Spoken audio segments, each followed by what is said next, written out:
الحمد لله رب العالمين والصلاة والسلام على حبيبه محمد وآله وأصحابه أجمعين. أعوذ بالله من الشيطان الرجيم. بسم الله الرحمن الرحيم.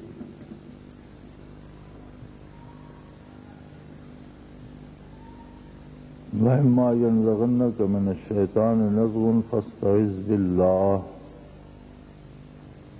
إِنَّهُ سَمِيعٌ عَلِيمٌ. إِنَّ الَّذِينَ اتَّقَوْا إِذَا مَسَّهُمْ طَائِفٌ مِنَ الشَّيْطَانِ تَذَكَّرُوا فَإِذَا هُمْ مُبْصِرُونَ.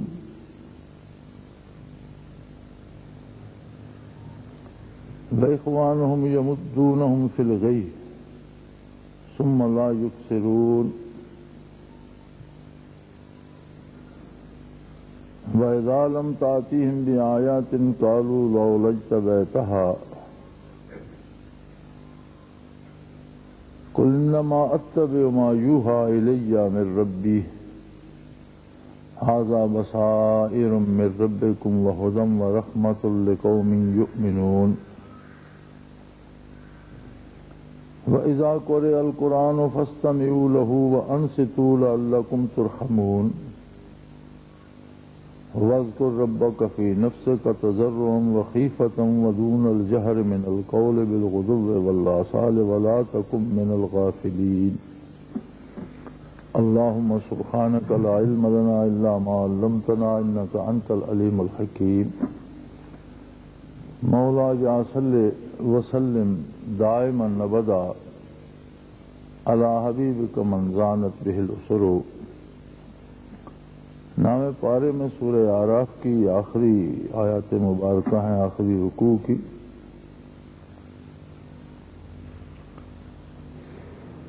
ارشاد باری تعالی ہے ان الذین اتقوا اذا مسهم طائف من الشیطان تذکروا فاذا هم مبصرون. یقیناً جو لوگ اللہ سے رشتہ ایمان مضبوط رکھتے ہیں، وہ لوگ جنہیں صفت تقوی حاصل ہے، شیطان ان پر بھی حملہ آور ہوتے ہیں. اور فرمایا طائف من الشیطان.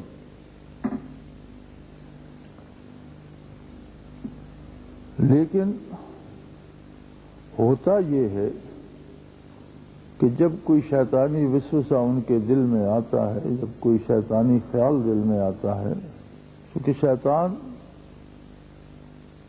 دل میں وساوس اور خیالات پیدا کرتا ہے، مشورے دیتا ہے. فرمایا جب ان کے ساتھ ایسا ہوتا ہے تذکروا تو وہ اللہ کو یاد کرتے ہیں، چونک پڑتے ہیں. تذکروا کھٹک جاتی ہے بات انہیں، کیونکہ جو کچھ کتاب اللہ نے تعلیم فرمایا اس کی جو تعبیر و تعریف محمد الرسول اللہ صلی اللہ علیہ وسلم نے فرمائی، اس کے مخالف جو بات بھی آئے گی، جدھر سے بھی آئے گی، وہ تو شیطانی کی حرکت ہو سکتی ہے. اور یاد رہے یہاں بات بدکاروں کی نہیں ہو رہی، یہ بات پاساؤں کی ہو رہی ہے، نیک لوگوں کی ہو رہی ہے. ان الذین اتقوا، ایسے لوگ جو متقی ہیں، جنہیں وصف تقوی حاصل ہے، ان میں یقیناً وہ لوگ بھی ہو سکتے ہیں جو ذاکر ہیں یا جنہیں اللہ نے قلب کی آنکھیں عطا کی ہیں اور صاحب کشف ہیں، لیکن وہ اس بات سے بری نہیں ہے کہ شیطان ان کے دل میں کچھ نہیں القاء کر سکتا. ہاں، ان کے پاس حفاظت کا ذریعہ یہ ہے وَإِمَّا يَنزَغَنَّكَ ان الذین اتقوا اذا مسهم طائف من الشیطان، جو لوگ متقی ہیں جب شیطان ان کے دل میں کوئی وسوسہ ڈالتا ہے تذکروا، تو وہ چونک پڑتے ہیں کہ یہ میری مزاج یا میری تعلیم یا میرے علم یا میری تربیت کے خلاف بات کہاں سے آئی. فَإِذَا هُمْ مُبْصِرُونَ، تو فوراً وہ اس چیز کو دیکھ لیتے ہیں. یہاں مترجم نے بھی دو قوسوں کے اندر لکھا ہے اور دل کی آنکھیں کھول کر دیکھنے لگتے ہیں. یعنی یہ وہ لوگ ہیں جنہیں مکاشفات و مشاہدات حاصل ہیں، جن کے قلب کی آنکھیں وہاں ہیں، ان پر بھی شیطان حملہ آور ہوتا ہے اور ان کے دل میں بھی وساوس ڈالتا ہے. بڑی عجیب بات ہے. حضرت رحمۃ اللہ تعالی علیہ فرمایا کرتے تھے کہ جن لوگوں کے قلوب روشن ہوتے ہیں اور جو مستفید ہوتے ہیں کسی شیخ سے، شیطان کی کوشش یہ ہوتی ہے کہ ان کے دل میں ایسی کوئی بات ڈال دی جائے کہ انہیں شیخ سے الگ کیا جائے. اب ظاہر ہے جس طرح دنیا میں کسی گھر میں جگمگ جگمگ ہو رہی ہے، ہر کمرے میں لائٹیں جل رہی ہیں، ہر طرف روشنی ہے، تو چور کی پہلی کوشش یہ ہوگی کہ اس کا بجلی کا راستہ بند کرے، کہیں سے تار کاٹ دے، اس کا کوئی مین سوئچ آف کر دے یا کوئی ذریعہ جو بھی اختیار کرے، لیکن یہ روشنیاں اندر نہیں ہونی چاہیے تاکہ اسے چوری کرنے میں آسانی. تو جو لوگ اللہ اللہ کرتے ہیں اور تجلیات باری سے اور برکات نبوی سے ان کے سینے منور ہو جاتے ہیں، قلوب روشن ہو جاتے ہیں، اور ظاہری آنکھوں سے جو نظر نہیں آتا ان پر اللہ کریم انعام فرماتے ہیں، انہیں وہ بھید نظر آنے لگتے ہیں جسے کشف کہا جاتا ہے. تو وہ بے فکر نہ ہو جائیں کہ شیطان اب ان کی طرف سے فارغ ہو گیا، نہیں، بلکہ شیطان ان کے ساتھ زیادہ محنت کرتا ہے. اور اذا مسهم طائف من الشیطان، میں تو شیطانوں کے طائفے ان پر حملہ آور ہوتے ہیں، یک بعد دیگرے بدلتے رہتے ہیں. نبی کریم صلی اللہ علیہ وسلم نے فرمایا کہ شیطان سمندر کے پانی پہ اپنا تخت لگاتا ہے اور پھر شیاطین سے کارکردگی کے متعلق رپورٹیں حاصل کرتا ہے، اور جہاں کوئی ناکام ہو رہا ہوتا ہے وہاں اس سے زیادہ طاقتور کی نوکری لگاتا ہے، کسی دوسرے کو بھیجتا ہے، دو چار کو بھیج دیتا ہے. اسی میں ارشاد ہے، مفہوم ہے کہ کوئی شیطان رپورٹ دیتا ہے میں نے فلاں کی نماز قضا کرا دی، فلاں سے روزہ ضائع کرا دیا، اور کوئی آ کر کہتا ہے کہ میں نے فلاں گھر میں میاں بیوی میں ناچاکی کرا دی، تو شیطان کہتا ہے کہ کرنے کا کام تو اس نے کیا، کہ ایک آدمی کے نماز اور روزہ ضائع نہیں ہوگا، ایک خاندان تباہ ہوگا، دین سے بھی دور ہوگا، دنیوی پریشانیوں میں بھی مبتلا ہوگا. اسی طرح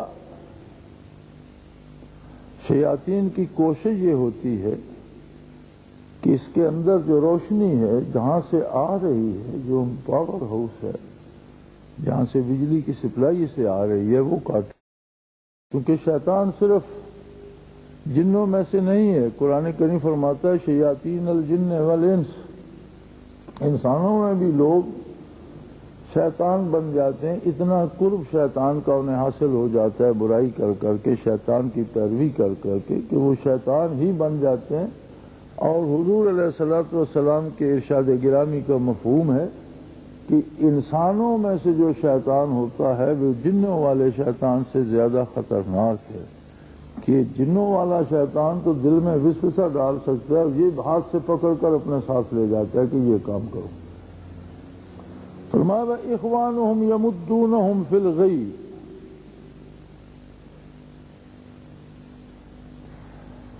پھر موقع آ جاتا ہے ان بھائیوں کا، ان کی اس برادری کا جو دین سے دور ہوتی ہے، جو خود محروم ہوتے ہیں نور قلب سے بھی، نور ایمان سے بھی۔ بعض اوقات ایسے رشتہ دار ہوتے ہیں جنہیں کلمہ اور نور ایمان ہی نصیب نہیں ہوا، بعض ایسے ہوتے ہیں جو برائے نام مسلمان تو ہوتے ہیں لیکن کردار سارا کافرانہ ہوتا ہے۔ فرمایا جب شیطان انہیں توڑتا ہے ایک طرف سے، اخوانہم یمدونہم فی الغی، تو پھر ان کے بھائی انہیں برائی میں اور بغاوت میں، فی الغی اللہ سے بغاوت میں کھینچ کر لے جاتے ہیں، اور پھر وہ لوگ بھی ثم لا یقصرون، پھر وہ لوگ ایسے لوگ بھی برائی میں کوئی کمی نہیں چھوڑتے۔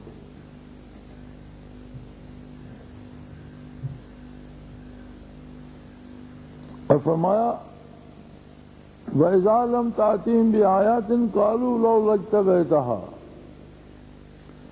پھر ان کی بغاوت یہاں تک جا پہنچتی ہے جو اس زمانے میں حضور علیہ الصلوۃ والسلام کے زمانے میں تھے، انہیں جب کسی موضوع پر کوئی آیہ کریمہ نہیں ملتی تو کہتے ہیں جی آپ اللہ کے رسول ہیں، آپ اپنے پاس سے بنا دیجئے، ہمیں اب اس بات کا فیصلہ تو کرنا ہے۔ اور آج کے جو بے دین طبقہ ہے ان میں سے کوئی کہتا ہے جی اسلام کی سزائیں وحشیانہ ہیں اور ناقابل عمل ہیں، کوئی کہتا ہے اسلام کا معاشی نظام ناقابل عمل ہے۔ یہ ساری وہی باتیں ہیں جو اس زمانے میں جن کے کہنے کا انداز یہ تھا کہ یا رسول اللہ آپ اس بات کا حل نہیں پیش فرما سکتے۔ جو اعتراض اس وقت نبی کریم صلی اللہ علیہ وسلم پر آتا تھا، آج کے معترض کا اعتراض بھی براہ راست محمد الرسول اللہ صلی اللہ علیہ وسلم کی ذات والا صفات پہ آتا ہے کہ جناب آپ نے ایسا نظام دیا جو ناقابل عمل ہے، آپ نے وہ سزائیں تجویز فرمائیں جو وحشیانہ ہیں، معاذ اللہ نقل کفر نباشد۔ یہ جملہ کہنا ہی بندے کو ایمان سے خارج کرنے کے لیے کافی، اور اگر اس پر توبہ نہیں کرتا اور اسی پر مرتا ہے تو کفر کی موت مرے گا۔ ارشاد ہوا آپ فرما دیجئے قل انما اتبع ما یوحی الی من ربی،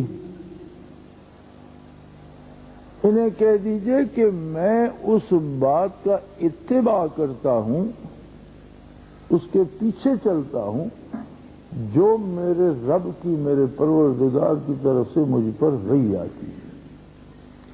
لہذا مجھ سے غبار ہو کر تم جو یہ اعتراض کر رہے ہو یہ صرف میری ذات پر نہیں ہے بلکہ خالق کائنات کی ذات پر کر رہے ہو، کیونکہ یہ سارا نظام، یہ سارے احکام، یہ سارے طریقے میرے بنائے ہوئے نہیں ہیں، یہ اللہ کریم کی وحی ہے جو اس نے مجھ پر نازل فرمائی، اور میرا فرض ہے کہ میں اس کے بندوں کو پہنچا دوں۔ لہذا اگر تمہیں اس سے اتفاق نصیب نہیں تو یہ تمہاری بد نصیبی ہے کہ تم اس پر اعتراض کر رہے ہو جس نے تمہیں نابود سے بود کیا، تم نہیں تھے، تمہیں پیدا کیا، خاک کے ذرات کو یہ شرف بخشا کہ انہیں انسانی قالب میں ڈھال دیا اور اس میں عالم امر کی روح پھونک دی اور اسے انسان ہونے کا شرف عطا فرما دیا۔ اور انہیں بتا دیجئے کہ تم مانو نہ مانو، تم سمجھنا چاہو نہ چاہو، ھذا بصائر من ربکم، تمہارے پروردگار کی طرف سے یہ آنکھیں کھول دینے کے لیے کافی ہیں، وہدا، اور یہ حقیقی ہدایت ہے، رہنمائی ہے ہر کام میں، اور والرحمہ، اور یہ اللہ کی رحمت ہے۔ یہ سارا دین اسلام جو ہے اس کا ایک ایک لفظ رحمت الہی ہے، یعنی یہ بصائر ہیں جنہیں دیکھ کر آنکھیں کھلتی ہیں اور حق و باطل کی تمیز آتی ہے، یہ ہدا ہیں، ہدایت ہے، صحیح رہنمائی ہے، اور یہ سارے کا سارا اللہ کی رحمت ہے۔ اسلام کے کسی بھی حکم کو ٹھکرانا رحمت الہی کو ٹھکرانا ہے۔ لِقَوْمٍ یُؤْمِنُونَ، لیکن یہ ساری نعمتیں ایمان کے ساتھ نصیب ہوتی ہیں، انکار سے یہ برکات نصیب نہیں ہوتی۔ پھر فرمایا کوئی ان باتوں کو سمجھنے کی کوشش تو کرے، کوئی ان باتوں کو سنے تو صحیح۔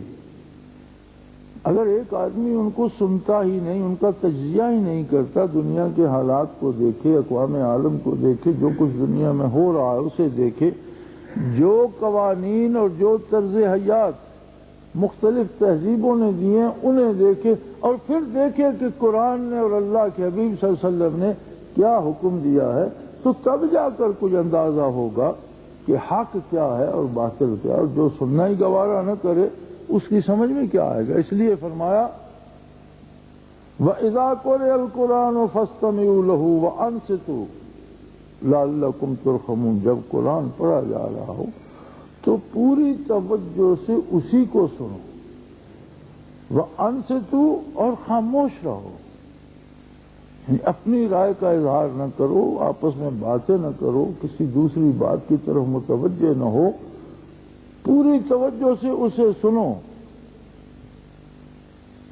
لعلکم ترحمون، تاکہ اللہ تم پر رحم کرے اور تمہیں تجزیہ کرنے کی اور حق کو اختیار کرنے کی توفیق عطا فرمائے۔ تو فرمائے اذا قرئ القرآن ہو، جب قرآن پڑھا جا رہا ہو، فاستمعوا لہ، پوری توجہ سے سنو، وانصتوا، خاموش رہو، لعلکم ترحمون، تاکہ تم پر اللہ رحم فرمائے، تم پر رحم کیا جائے۔ اور پھر ایک عجیب حکم ارشاد فرمایا وَاذْكُر رَبَّكَ فِي نَفْسِكَ، اپنے پروردگار کا ذکر کر اے مخاطب اپنے دل میں، تضرعاً، نہایت عاجزی کے ساتھ، نہایت خشوع و خضوع کے ساتھ،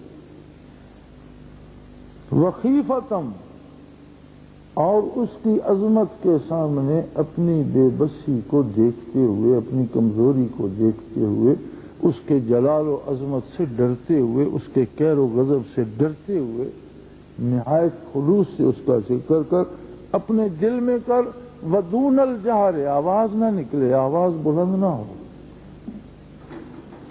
من القول، کوئی آواز جو ہے اس میں جہر نہ ہو، کسی دوسرے کو ڈسٹرب نہ کر، دوسرے کے لیے پریشانی نہ بنا، بالغدو والآصال، ہر لمحہ ہر گھڑی۔ غدو کا مطلب صبح ہوتا ہے اور آصال کا مطلب شام، یعنی صبح شام، لیکن یہ عربی محاورے میں بالغدو والآصال استعمال ہوتا ہے، جیسے انگریزی ایک محاورہ ہے راؤنڈ دا کلاک۔ انگریزی میں جب راؤنڈ دا کلاک کہا جاتا ہے تو مراد ہوتی ہے کہ 24 گھنٹے میں ہر لمحہ۔ وہ ترجمہ ہے اس لفظ عربی محاورے کا بالغدو والآصال، یعنی صبح و شام، یعنی دن رات کا کوئی لمحہ اس سے خالی نہ ہو۔ وَلَا تَكُن مِّنَ الْغَافِلِينَ، اب اس کی وضاحت اس اگلے حصے نے کر دی کہ کبھی غافل مت ہو۔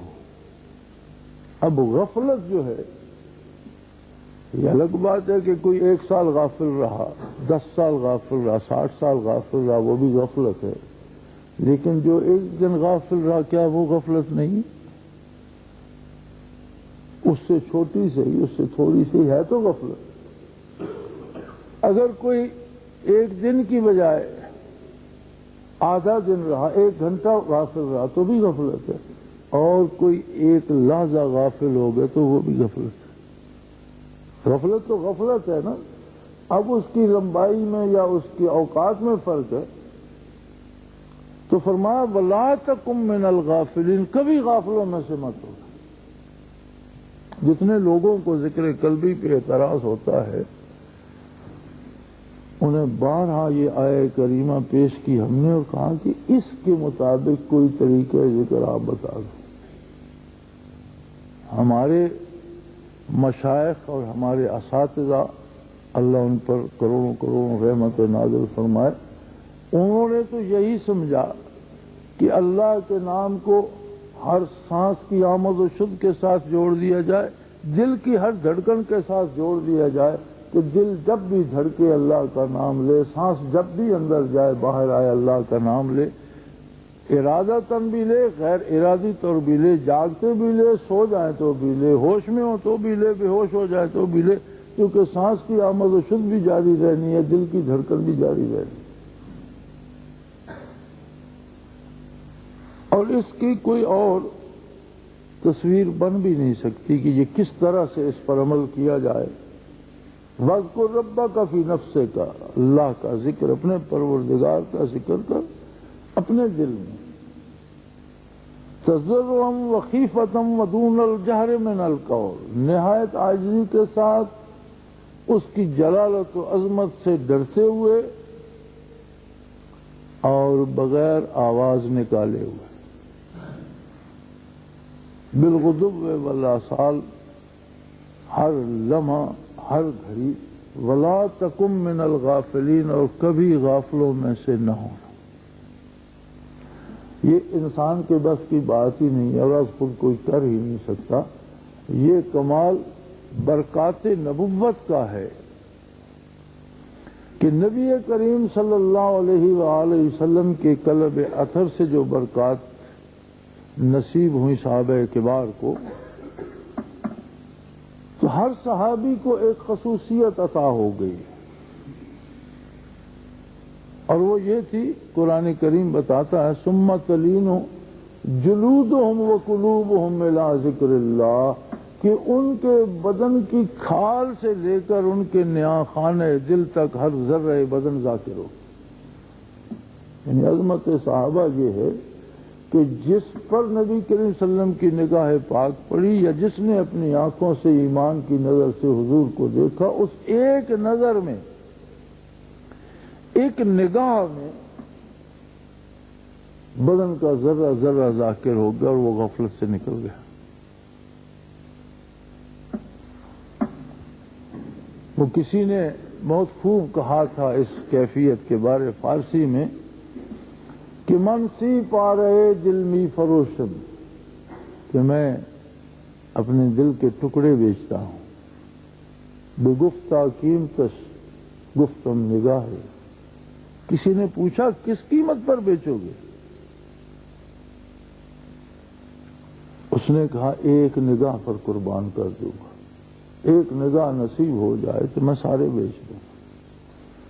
اب لین دین کی بات ہے، یہ قیمت تو مانگ لی اس نے، بڑا جو مانگی جاتی ہے وہ کون دیتا ہے؟ بے گفتہ کم ترش۔ اس نے کہا بھائی کوئی سودا کرو، کچھ کم کرو۔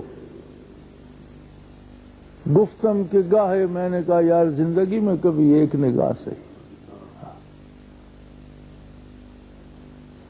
اتنا کم کر دیا۔ اور وہ ایک نگاہ ہے محمد الرسول اللہ صلی اللہ علیہ وسلم کی، جن پتھروں پہ پڑی انہوں نے کلمہ پڑھا، جن درختوں پہ پڑی انہوں نے درود پڑھے، جن قلوب پر پڑی اس وجود کا ذرہ ذرہ اللہ کا ذاکر ہو گیا۔ تو گویا ذکر قلبی اگر کہیں سے نصیب ہو جائے تو یہ اس بات کی دلیل ہے کہ اس بندے کو بھی کسی رشتے سے نصیب ہو رہا ہے، یہ بارگاہ نبوی سے منسلک ہے، کیونکہ یہ کمال صرف نبوت کا ہے۔ اور یاد رکھے نبی میں، اور باقی نبی بھی لیڈر ہوتا ہے قوم کا، اور بے شمار لیڈر ہوتے ہیں دنیا میں، اور عالمی سطح کے ایسے لیڈر ہوئے اور ایسے انقلابی لوگ ہوئے جنہوں نے ملکوں کی کایا پلٹ دی، جنہوں نے بین الاقوامی طور پر دنیا میں ہلچل مچا دی۔ لیکن یاد رکھیں نبی صرف الفاظ نہیں بانٹتا، نبی دلوں کے حال بھی بانٹتا ہے، کیفیات بھی بانٹتا ہے۔ باقی ساری لیڈرشپ صرف الفاظ کا ہیر پھیر ہے۔ جب لفظوں کا جادو اترتا ہے تو اسی لیڈر کو وہی قوم اس کے نام پر جوتے مارتی ہے۔ روس کے انقلاب کا سارا کریڈٹ تو اسٹالن کو جاتا ہے، اور ان قائدین کو جاتا ہے جنہوں نے بنیاد رکھی، اور ایک زمانے میں جگہ جگہ ان کے مجسمے نصب کیے گئے اور بڑے بڑے اونچے بنا کر کیے گئے، لیکن آپ نے دیکھا کہ پون صدی نہیں گزری تھی کہ اسی قوم نے، انہی روسیوں نے ان کے نام پر جوتے مارے اور وہ مجسمے کرینوں سے اور ٹینکوں سے باندھ باندھ کر گھسیٹ کر گرا دیے سڑکوں پر اور توڑ کر پھینک دیے۔ چین کا بڑا انقلاب موز تنگ لایا۔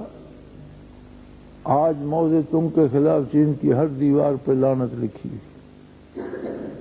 ہٹلر نے جرمن قوم کی قیادت کی اور روئے زمین کو جنگ میں مبتلا کر دیا، اور جرمنوں کو اس پر فخر ہوتا تھا۔ آج جرمنوں کے لیے ہٹلر کا نام گالی بن چکا ہے۔ یہ وہی لیڈر تھے نا جن کے کہنے پر ساری قومیں قربان ہو گئیں، آج انہیں جوتے مارے، لیکن صرف الفاظ تھے نا، جب الفاظ کا جادو اترا تو لوگ ہوش میں آ گئے، لیکن نبی تو ساتھ دلوں کی کیفیات مانتا ہے۔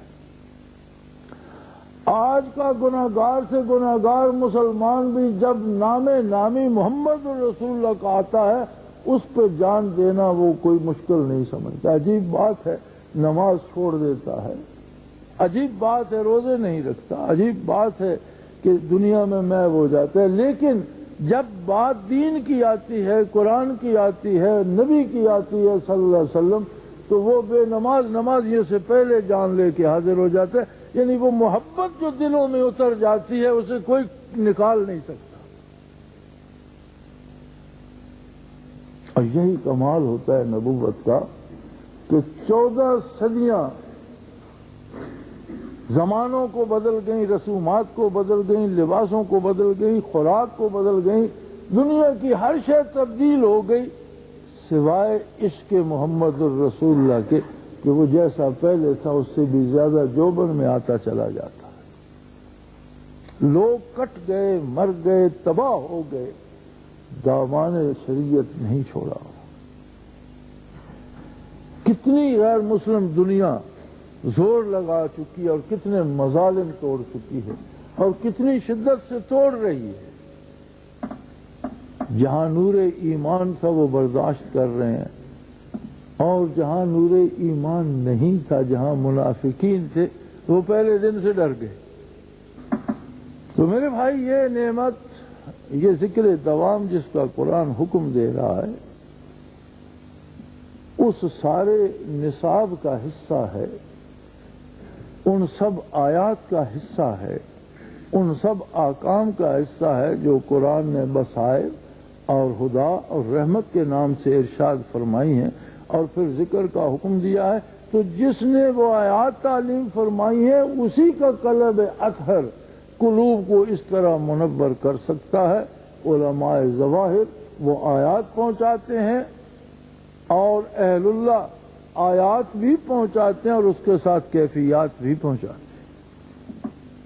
اب یہ ہر شخص پر ہے کہ اپنے اندر طلب پیدا کرے، تلاش کرے۔ اللہ محروم نہیں رکھتا کسی طالب کو۔ وآخر دعوانا الحمدللہ رب العالمین۔